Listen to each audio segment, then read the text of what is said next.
जय हिंद दोस्तों। जब भी हम लोग ज्योग्राफी विषय को पढ़ते हैं तो एक ख्याल अमूमन हर किसी के दिमाग में आता है कि यहाँ हम पृथ्वी की तो बात कर रहे हैं, लेकिन गैलेक्सियों की बात कब करेंगे, यानी आकाश गंगाओं की। सूर्य की कब बात करेंगे, बुध शुक्र मंगल इन सब की कब बात करेंगे। तो देखिए, इन सब को बेसिकली अगर आप तैयारी करते हैं तो इन सबको ज्योग्राफी में ही पढ़ा दिया जाता है। ज्योग्राफी में जल्दी से एक दो क्लास लेकर समझा दिया जाता है कि क्या हमारा सौरमंडल है, हमारा सूर्य की परिक्रमा कैसे ग्रह कर रहे हैं। लेकिन अगर इन सभी चीजों को आप ध्यान से समझें तो कम से कम 8-10 क्लास आपको लगेंगे ही लगेंगी, और इतनी लगनी भी चाहिए, क्योंकि आप एग्जाम दे रहे हैं बबुआ जिंदगी बनाने के लिए। ऐसा नहीं है कि फॉर्मेलिटी करने के लिए। और साथ ही साथ पता भी होना चाहिए, क्योंकि बहुत सारे झाड़ फूंक तंत्र वालों से भी सुरक्षित हो जाएंगे। वो कहते हैं ना, शनि लग गया राहु लग गया। तो अगर आप जान रहे होंगे इनके बारे में तो थोड़ा अपनापन सा फील होगा। मान लीजिए शनि के बारे में आपने पढ़ लिया पूरा।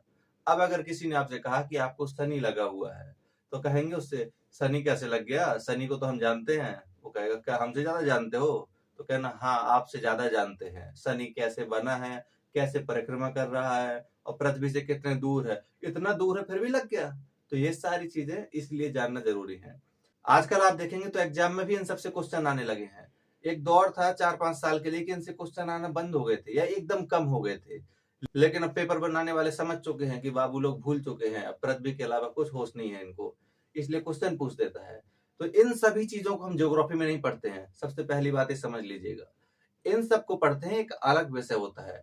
हालांकि इस विषय को अलग से हम लोगों के यहाँ नहीं पढ़ाया जाता है।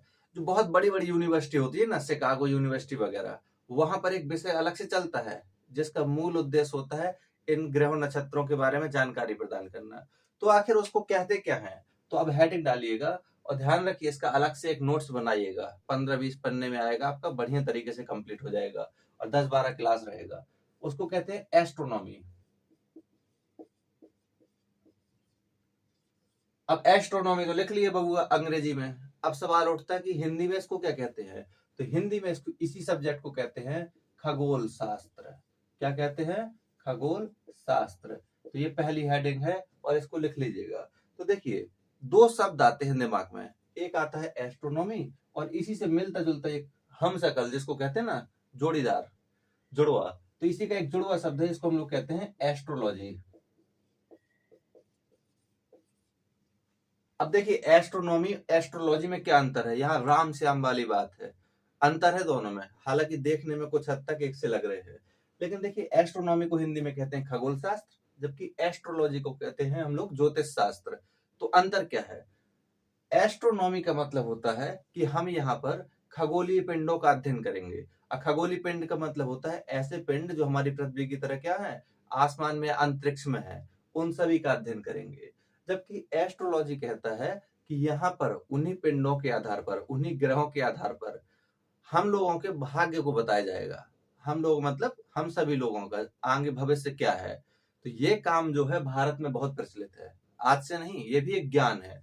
ये विज्ञान है और ये ज्ञान, क्योंकि यहाँ पर जो बात आपको कही जाएगी वो फिक्स है। जैसे आपसे कहा जाएगा कि सबसे पहले सूर्य के सबसे पास बुध है, तो ये फिक्स है, ये प्रमाणित है, इसको सैटेलाइट से भी देखा गया है, सब तरीके से।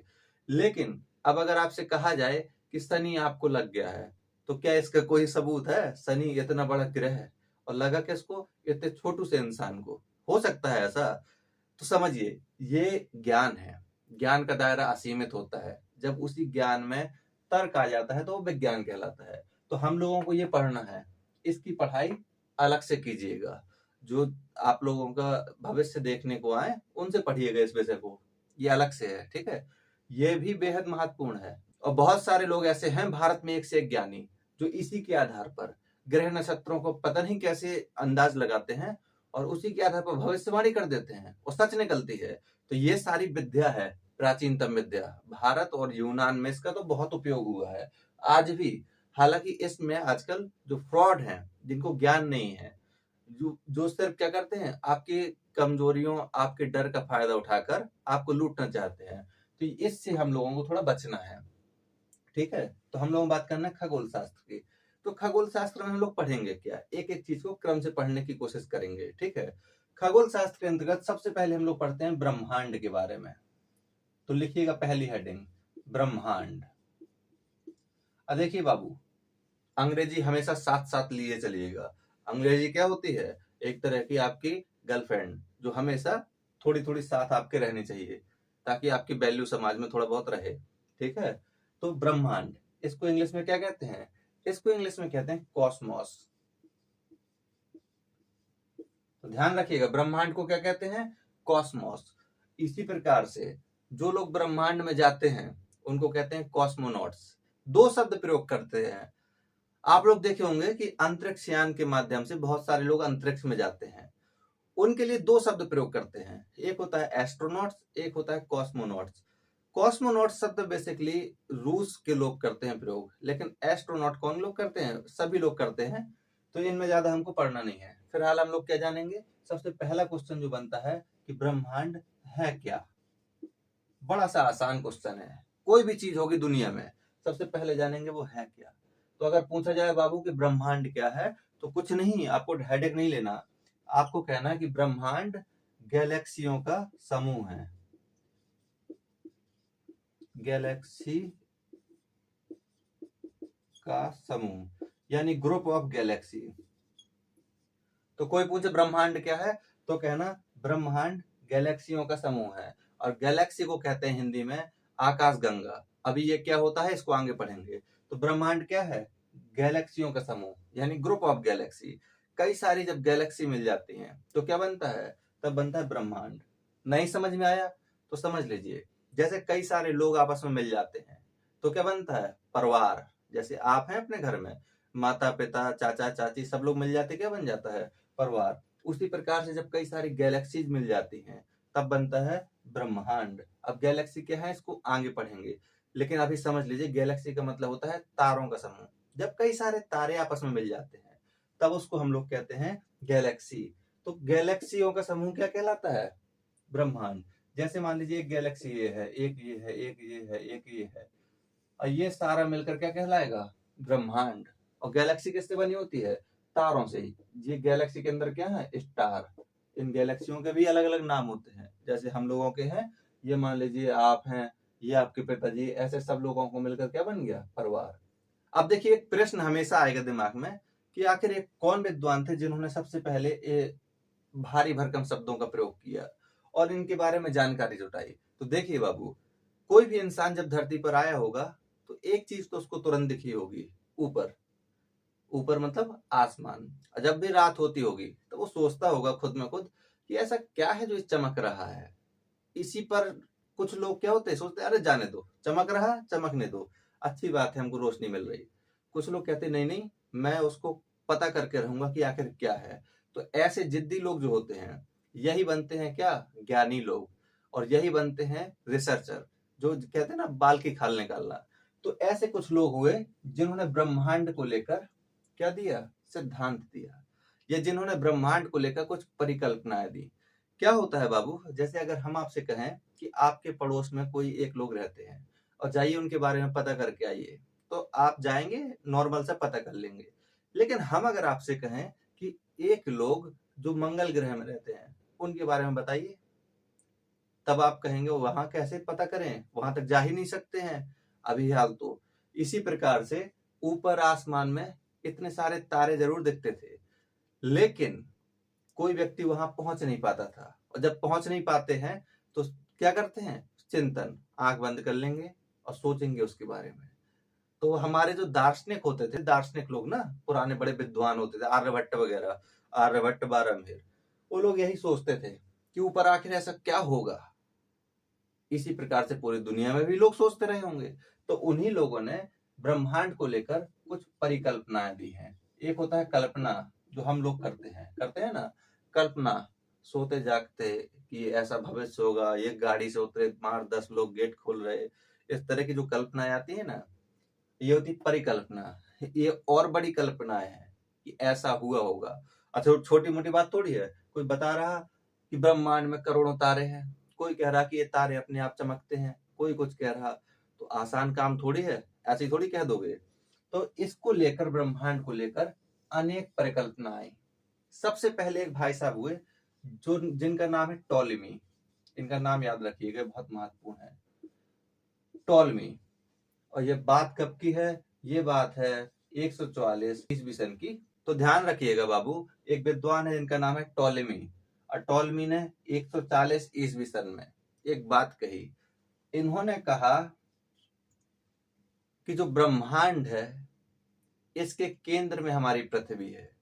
जैसे कभी कभी अंदर से फीलिंग आती है ना कि ये तो पूरी दुनिया तो हमारे ही चारों तरफ चक्कर लगा रही है। थोड़ा सा अगर सफलता आपको मिल जाए तो ऐसी फीलिंग आने लगती है कि अब तो पूरी दुनिया, जैसे आजकल देखेंगे प्रधानमंत्री को कहा जाता है कि प्रधानमंत्री भारत के ही नहीं पूरी दुनिया के लीडर हैं, कहा दिखाया जा रहा है ना इस तरह का, न्यूज में अखबारों में सब बिके हुए हैं, तो दिखाया जाता है इस तरह का। तो अब हो सकता है कि प्रधानमंत्री जी को ऐसा लगने लगे अपने आप में कि नहीं नहीं पूरी दुनिया मेरे ही इशारों पर चल रही है, ऐसा भ्रम हो सकता है सभी को। तो यहाँ पर टॉलमी भाई साहब को भी भ्रम हो गया, क्योंकि ये धरती में रहते थे पृथ्वी पर। तो इन्होंने कह दिया जोश जोश में आकर कि ये जो पूरा ब्रह्मांड है यह पृथ्वी के चारों ओर घूमता है। अब पृथ्वी के चारों ओर घूमता है तो इनके सिद्धांत को क्या कहा गया? इनके सिद्धांत को कहा गया भू केंद्रित संकल्पना। भू केंद्री संकल्पना समझ ही गए होंगे। भू मतलब हमारी पृथ्वी, केंद्री मतलब केंद्र में है। तो ऐसी संकल्पना जिसमें इन्होंने कहा कि जो ये ब्रह्मांड है ये हमारी पृथ्वी के चारों ओर चक्कर लगा रहा है। तो इन भाई साहब ने सबसे पहले उद्घाटन कर दिया, मतलब नारियल फोड़ दिया इन्होंने। इन्होंने कहा आगे जो होगा देखा जाएगा, लेकिन अभी यार शुरुआत तो कर देते हैं। जब इन्होंने शुरू कर दिया फिर और कोई शांत कैसे रहता। अच्छा, इनकी बात मान भी ली गई, बहुत लंबे समय तक मान ली गई। 140 ईस्वी में इन्होंने ये बात कही थी, और इसके बाद लगभग 1543 ईस्वी तक इन्हीं की बात चलती रही। समझ लीजिए 1543 बहुत बड़ा समय होता है। लेकिन 1543 में इनकी बात को झूठा किसने साबित किया? उनका नाम है कोपरनिकस। इनका नाम फिजिक्स में आपने पढ़ा होगा। इन भाई साहब की बहुत रुचि थी तारों के बारे में, ग्रहों के बारे में। ये इनकी अलग इतिहास है इनके बारे में कभी पढ़ना अच्छे से। तो कोपरनिकस भाई साहब ने 1543 में यानी 1543 में एक नया सिद्धांत दिया। उन्होंने कहा, जो टॉलमी भाई साहब थे उन्होंने जल्दबाजी में आकर ये बोल दिया था कि पृथ्वी के चारों ब्रह्मांड चक्कर लगाता है।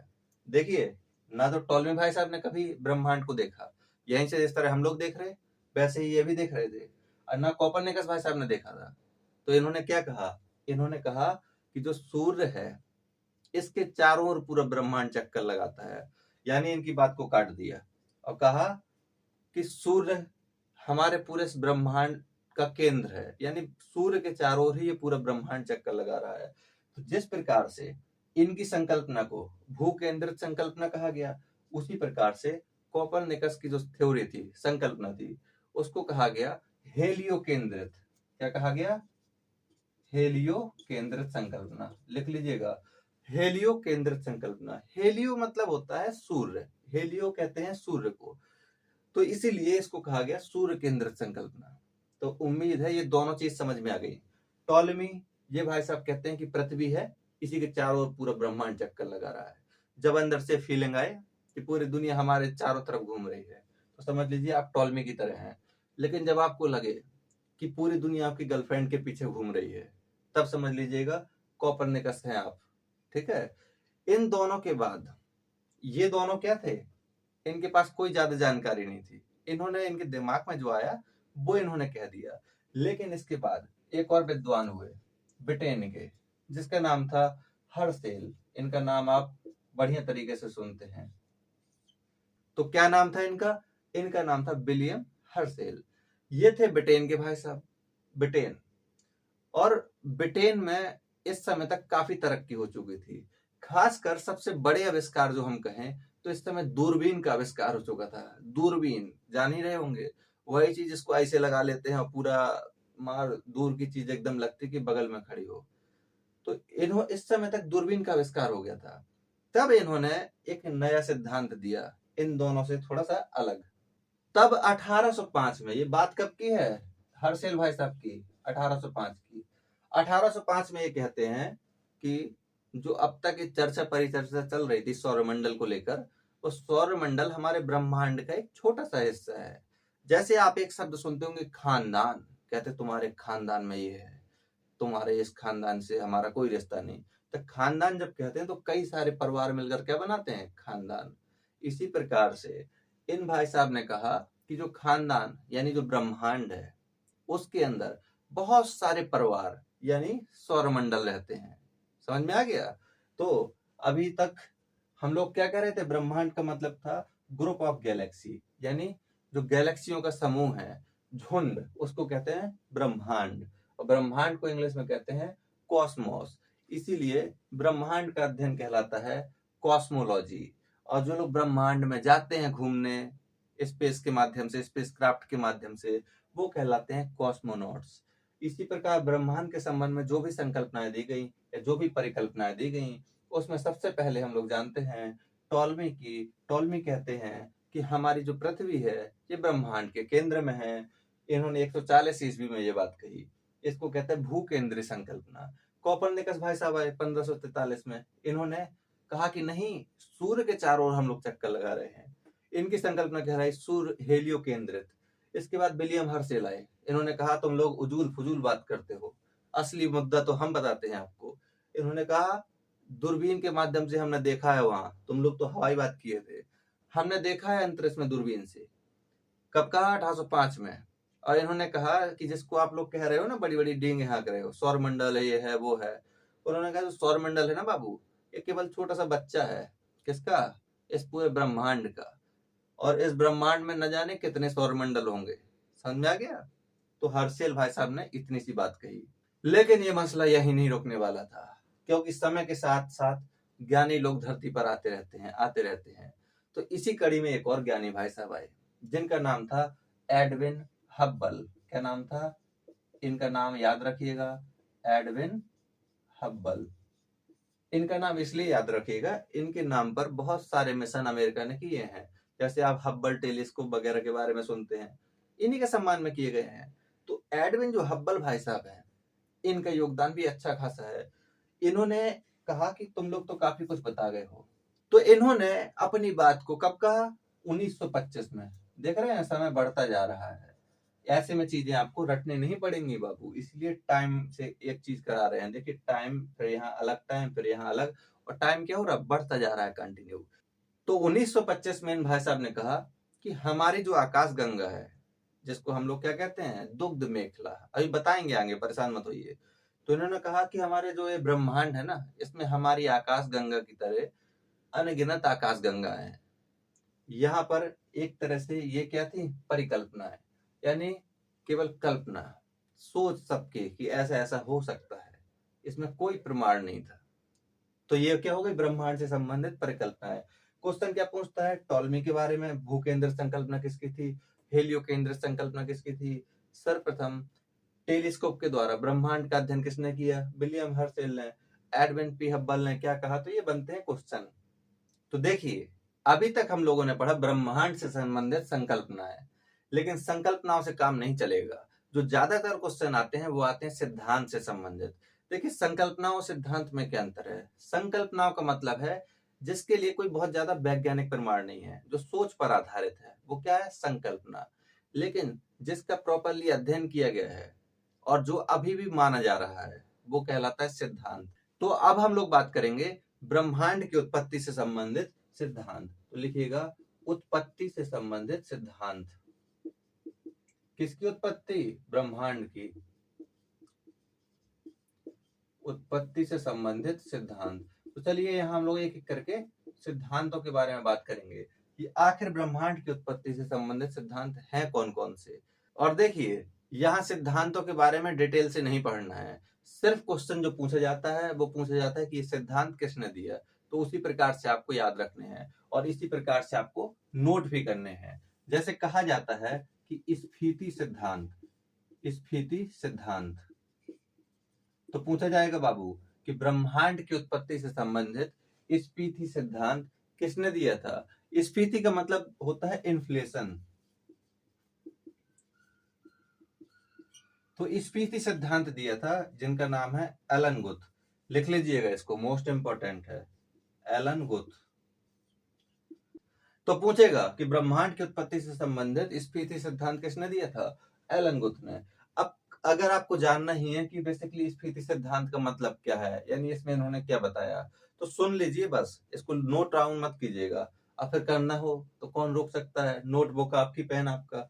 तो देखिए स्फीति सिद्धांत की इंग्लिश क्या है, इन्फ्लेशन। और इन्फ्लेशन शब्द हम लोग कहाँ सुनते हैं, अक्सर सुनते होंगे कि भारत में इन्फ्लेशन बहुत ज्यादा है। तो इन्फ्लेशन हम लोग इकोनॉमिक्स में सुनते हैं। इन्फ्लेशन का जो सामान्य मतलब होता है वो होता है कि वस्तुएं जो है उसकी कीमत अचानक से बढ़ जाना। तो यहाँ पर क्या है, स्फीति सिद्धांत में इन भाई साहब ने कहा कि हमारा जो ब्रह्मांड है ना, ये लगातार बढ़ रहा है। पहले इतना सा था, फिर धीरे धीरे बढ़ता जा रहा है, यानी उसमें क्या हो रहा है, इन्फ्लेशन हो रहा है। तो ये किसका था, एलन गुथ का। तो इतना नोट कर लीजिएगा कि स्फीति सिद्धांत एलन गुथ का। इसके बाद अगला सिद्धांत है जिसको हम लोग कहते हैं साम्यावस्था सिद्धांत। क्या कहते हैं, साम्यावस्था, लिख लीजिएगा, साम्यावस्था सिद्धांत। तो ये पूछा जाता है कि ये बताइए ब्रह्मांड की उत्पत्ति से संबंधित साम्यावस्था सिद्धांत किसका है। तो साम्यावस्था सिद्धांत दिया हुआ था थॉमस गोल्ड, लिख लीजिएगा, थॉमस गोल्ड तथा हरमन ब्रांडी। अब ये ब्रांडी शब्द तो समझ में आ ही गया होगा, हरमन ब्रांडी, समझ में आ गया। तो साम्यावस्था सिद्धांत किसने दिया, थॉमस गोल्ड तथा हरमन ब्रांडी ने।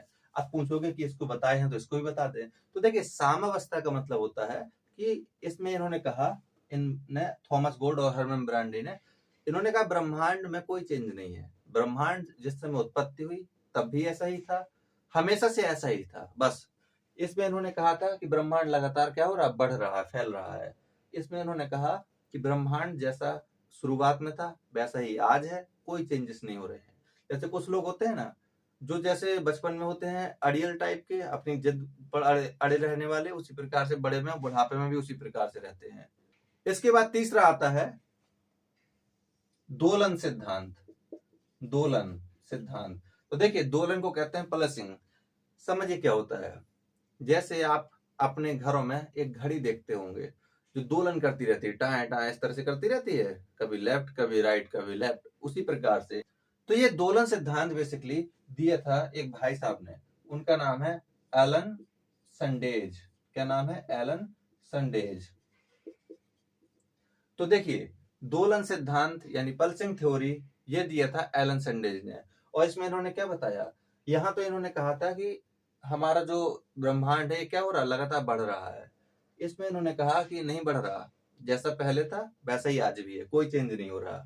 इसमें ये कहते हैं इन दोनों को मिलाकर बात को देखिए ये बड़े चालाक निकले, इन्होंने इनकी बातों को तोड़ मरोड़ कर पेश कर दिया। इन्होंने कहा कि जो ब्रह्मांड है ये क्या कर रहा है, दोलन कर रहा है। पहले फैलता जाता है, फिर एक समय बाद सिकुड़ने लगता है, फिर फैलता रहता है। ऐसे हमारा ब्रह्मांड कंटिन्यू चला आ रहा है। समझ में आ गया, जैसे घड़ी होती है ना, पहले इस साइड फिर इस साइड फिर इस साइड, अब वो उसके आगे तो जाती नहीं है। अब ऐसा तो नहीं है कि वो जो पेंडुलम होता है वो निकल कर बाहर निकल जाता है घड़ी के, नहीं होता ना। हाँ तो बस ये सभी सिद्धांत चल ही रहे थे कि एक भाई साहब और आ गए, उन्होंने जो सिद्धांत दिया इन सब का तो बेड़ा गर्क हो गया। उनका नाम है, नाम से पहले सिद्धांत सुन लीजिए, उस सिद्धांत का नाम है बिग बैंग थ्योरी। क्या नाम है, बिग बैंग सिद्धांत या बिग बैंग थ्योरी। अब देखिए हमारे बॉलीवुड का भी काम बड़ा निराला है। बिग बैंग इतनी बड़ी घटना जिससे पूरा ब्रह्मांड बना। अब बॉलीवुड ने क्या किया, ऋतिक रोशन कैटरीना कैफ को लेकर मूवी बना दी। उस मूवी में है क्या, प्यार मोहब्बत, क्योंकि बॉलीवुड की नस नस में सिर्फ यही दो चीजें हैं, इसके अलावा वो कुछ नहीं कर सकता। तो देखिए बिग बैंग थ्योरी है क्या, इसको समझ लीजिए, पूरा समझना है इसको। यही है जिसको आज सबसे ज्यादा इंपॉर्टेंस मिला हुआ है। सबसे पहले कुछ फैक्ट्स लिख लीजिए। सबसे पहला क्वेश्चन जो आपसे पूछा जाता है कि बिग बैंग थ्योरी को प्रस्तुत किसने किया। तो बिग बैंग थ्योरी को सबसे पहले अगर किसी ने दिया था तो उनका नाम है जॉर्ज अवे लेमेंतर या जॉर्ज अवे लेमेंत्रे, ध्यान रखिएगा। तो इनका नाम एकदम बिल्कुल दिमाग में बैठा लीजिएगा कि सबसे पहले बिग बैंग सिद्धांत जो था ये दिया किसने था, जॉर्ज अवे लेमेंतर ने। अब एक सवाल और पूछा जाता है कि इस सिद्धांत को कब दिया गया था। तो देखिए 1894 से लेकर 96, ये ध्यान रखिएगा, 1894 96 जो भी आपके ऑप्शन में हो, उस समय ये दिया गया था। लेकिन इन भाई साहब ने सिद्धांत तो दे दिया था बिग बैंग का, लेकिन इसकी ठीक से व्याख्या नहीं कर पाए थे। तो ये व्याख्या करने का कार्य किसी और दूसरे व्यक्ति ने किया, और बहुत बाद में किया, 1967 में। इनका नाम एकदम याद कर लीजिएगा, इनका नाम है रॉबर्ट वैगनर। क्या नाम है? Robert Wagner. तो उम्मीद करते हैं ये समझ में आ गया। बिग बैंग सिद्धांत जो था ये दिया किसने था? जॉर्ज लेवेंटर ने। कब? 1894 से 96 में। जबकि इसकी व्याख्या किसने की? रॉबर्ट वैगनर ने। ध्यान रखिएगा, वैगनर गाड़ी होती है ना, हाँ, रॉबर्ट वैगनर ने 1967 में। अब समझने का प्रयास करते हैं सिद्धांत के बारे में, जो सबसे जरूरी है।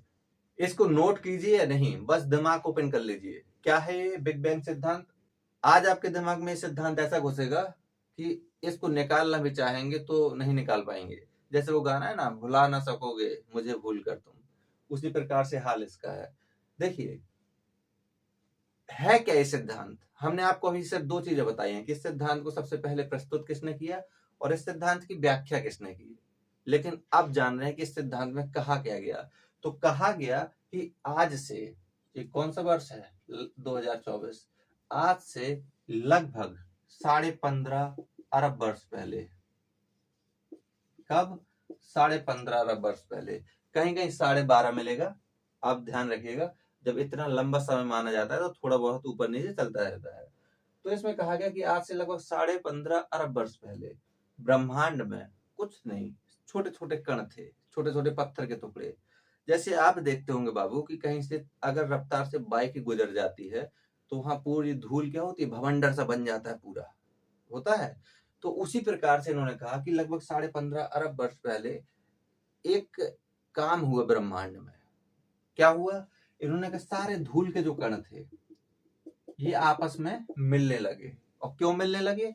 इसलिए मिलने लगे क्योंकि कोई बहुत बड़ा पिंड इनके बगल से गुजरा, और जब गुजरा तो इन सबको क्या किया, एकदम जैसे ट्रेन गुजरती है ना, एकदम धूल धक्कड़ पूरी उड़ जाती है स्टेशन में, उसी प्रकार से सारे डस्ट पार्टिकल या धूल के कण उड़ने लगे आसमान में। और इनमें से जो बड़ा भाई था, कोई ना कोई तो बड़ा रहा ही होगा, सब छोटे छोटे से कण थोड़ी रहे होंगे, कोई ना कोई बड़े रहे होंगे। जो बड़े बड़े थे भाई साहब, उन्होंने कहा कि ये जो छोटे छोटे कण उड़ रहे हैं इनको हम जोड़ेंगे। जैसे घर में परिवार टूटता है तो दादाजी निकल कर आते हैं, दादाजी कहते हैं ना कि जब तक हम जिंदा हैं जब तक कोई कहीं नहीं जा रहा। तो इन भाई साहब ने आपस में मिलकर क्या किया, एक बड़े आकार का कण बना, और इस कारण से ये जो छोटे छोटे धूल के कण थे ये जोड़ने लगे इसमें। क्यों? क्योंकि ग्रेविटेशनल फोर्स के बारे में आप पढ़ते हैं तो कहा जाता है कि कोई भी दो पिंड हो वो एक दूसरे को अपनी ओर क्या करते हैं, खींचते हैं। और कौन किसको खींच पाएगा? जो आकार में बड़ा होगा। तो यहाँ क्या हुआ, खिंचाव। अब ये सोचिए, ये क्या होते जा रहे हैं, कण इसके ऊपर इकट्ठे होते जा रहे हैं, और जैसे जैसे इकट्ठे होते जा रहे हैं वैसे वैसे इस पर दबाव क्या होगा, बढ़ेगा। और ये क्या है, केंद्र। तो इन्होंने कहा कि जब ये छोटे छोटे कण इकट्ठे हो गए और केंद्र पर इस कारण से क्या होने लगा, दबाव बढ़ने लगा। और जब दबाव बढ़ता है तो दाब का ताप से सीधा संबंध होता है। दबाव बढ़ने लगा और दाब का ताप से सीधा संबंध होता है।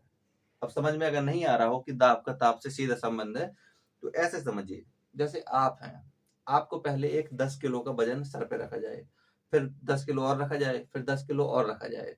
तो जैसे जैसे दबाव आप पर बढ़ेगा वैसे आपका पसीना निकलना तेज हो जाएगा, शरीर पूरा गर्म हो जाएगा। तो उसी प्रकार से जैसे दाब बढ़ता गया वैसे ताप बढ़ता गया, और जब तापमान बहुत ज्यादा हो गया, इतना तापमान हो गया कि अब ये कह रहा था कि अब नहीं मैं बर्दाश्त कर पाऊंगा, तो इसने क्या किया, विस्फोट। एक भयानक विस्फोट हुआ पूरे ब्रह्मांड में, और इसी विस्फोट को कहा गया बिग बैंग। और ये घटना कब हुई, लगभग 15.5 अरब वर्ष पहले।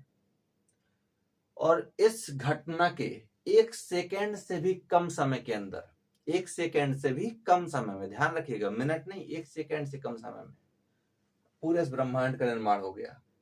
जैसे इतना मिट्टी का एक ढीला बनाइएगा, ढीला मतलब होता है बाबू जब मिट्टी को एक साथ जोड़कर रख देते हैं ना, उसमें कोई इतना बड़ा पड़ाका रखिएगा, और जैसे पड़ाका आप रखेंगे और पड़ाका फटेगा, तो पटाखा के फटने के साथ ही आप देखेंगे कुछ सेकेंडों के अंदर मार पूरे में भवंडर बन जाएगा।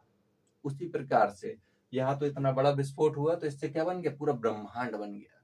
तो आज इसी सिद्धांत को माना जाता है।